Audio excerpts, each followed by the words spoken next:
Fala galera, aqui é o Gustavo, do Vasco de Fato no Twitter, o @FatoVasco. Você que não segue a gente lá no Twitter.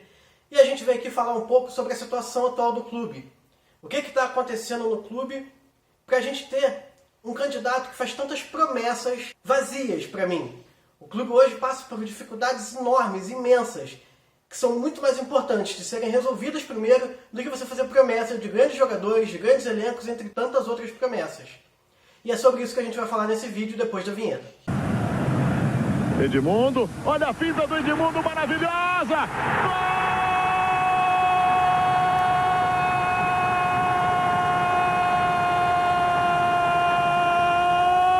Gol do Vasco, Edmundo! Mais uma finta desconcertante no zagueirão que dizem é o máximo, é o máximo, é o máximo! E o que Edmundo é?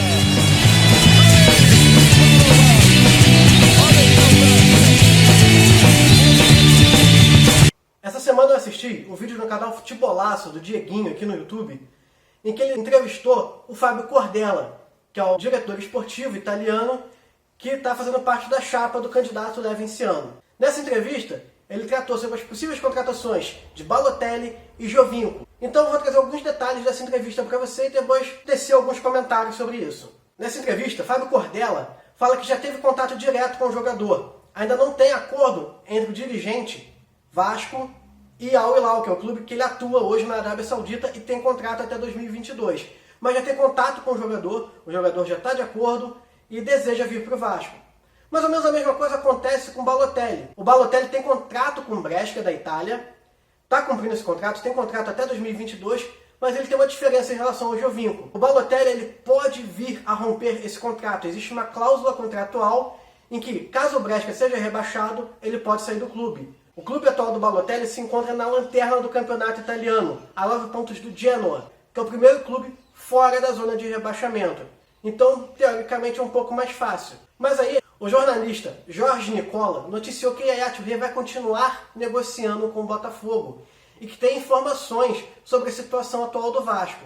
Teoricamente, esse seria o primeiro reforço anunciado pelo Levinciano em uma live que acabou não acontecendo. Ele adiou essa live com essa contratação. Seria por isso. O Yaya Touré sabe a situação atual do Vasco. E se ele sabe, Giovinco sabe, Balotelli sabe e qualquer outro jogador que queira vir para o Vasco sabe. E é sobre isso que a gente vai tratar agora. A situação atual do clube. Não dá para fazer promessas de trazer jogadores novos, grandes contratações, sem saber, sem ter noção da atual situação do clube. Segundo o jornalista Lucas Pedrosa no seu Twitter, o Vasco vai demitir hoje, dia 11 de maio, aproximadamente 50 funcionários do seu quadro. E segundo ele, o Vasco negociou para salários atrasados e a rescisão desses contratos, mas é uma dívida que vai ficar para frente, num ano com uma pandemia. E que o dinheiro a gente sabe que vai ser curto, tá complicado. Além dos funcionários que estão sendo demitidos, a gente tem também os funcionários que continuam no clube. Funcionários que recebem até R$ 1.800, receberam na última sexta-feira o salário referente ao mês de janeiro ainda. Funcionários que recebem acima de R$ 1.800 receberam aproximadamente R$ 1.300 como ajuda de custo, também referente a janeiro. E 14 jogadores do elenco não receberam nenhum centavo ainda. Inclusive, esses jogadores falaram com a diretoria e abriram mão de receber esse salário referente a janeiro para que esses funcionários, esses outros jogadores recebessem. Eu vou pegar uma colinha aqui e vou falar para vocês quem são esses jogadores.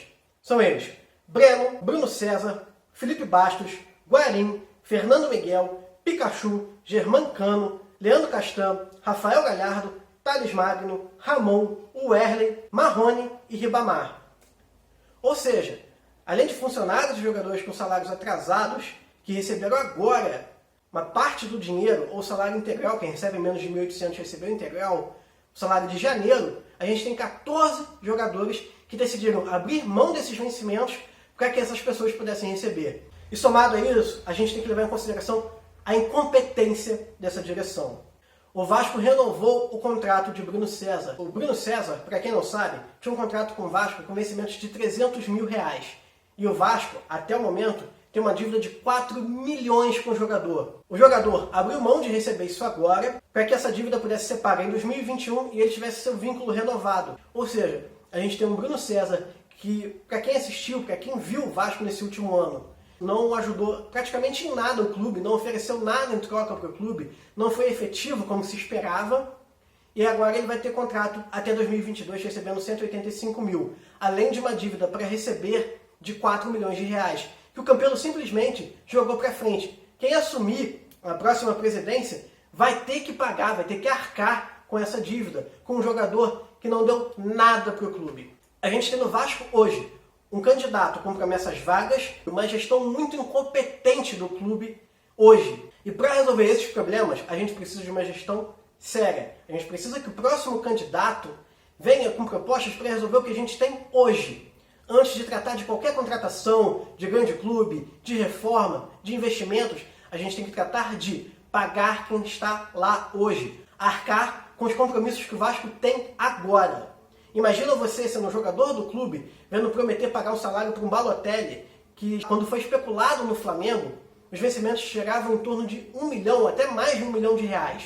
Como que você se sentiria sendo jogador de um clube, sem receber seu salário desde janeiro, sabendo que tem alguém especulando pagar mais de 1 milhão para um jogador? Como você se sentiria sendo funcionário de um clube que você não recebeu ainda e sabendo que tem alguém dizendo que vai trazer um cara de renome mundial? Não dá, não tem como, é problema. E a gente precisa de alguém que resolva esses problemas primeiro para depois tratar disso. Bom, galera, basicamente isso, essa é a minha opinião. Se você concordou, discordou, deixa seu comentário aqui embaixo, se inscreve no canal, ativa o sininho, deixa o seu joinha e segue a gente no Twitter, @FatoVasco. Por hoje é só, muito obrigado e até a próxima.